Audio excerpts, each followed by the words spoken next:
Hello, and welcome to Coriolis Automated Cloud Migration and Disaster Recovery as a Service. In this video, we will go through preparing a bare metal server to be migrated to one of Coriolis' supported destination clouds by installing and configuring the bare metal agent. In regards to the hardware support and prerequisites, please check the Coriolis Bare Metal Hub official documentation. The process of installing and configuring the agent will start with connecting to the bare metal server and downloading the bare metal agent.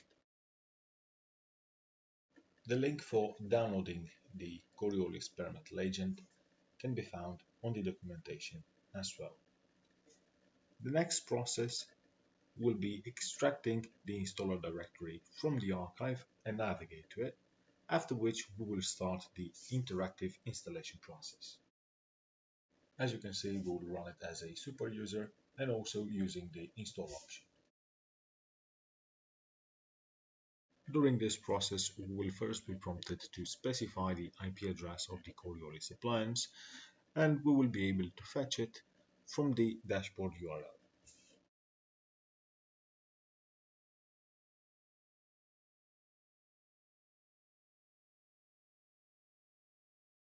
Once we have added the IP, we will be prompted to add the CA fingerprint, which can be found on Coriolis dashboard as well, which will be under the Bare Metal Servers tab on the top right corner. Having the fingerprint copied will allow us to get to the third prompt, and it will be related to the bare metal server itself, where we will have to specify if this is a web server host or not.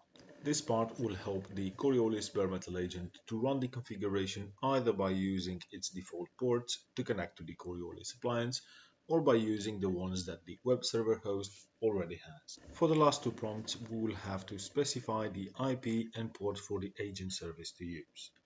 Here, by default, Coriolis uses the IP of the bare metal server and the default port 9999.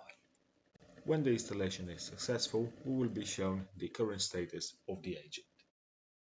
The last step that needs to be performed before replicating or migrating the bare metal server will be to add a server to the dashboard's bare metal servers.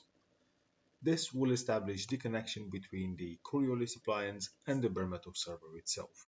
The process will require the IP address and the port specified during the last two steps of installing the agent.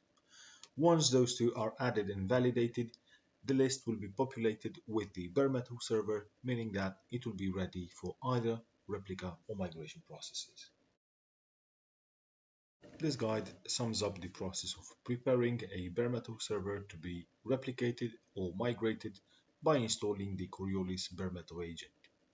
Thank you.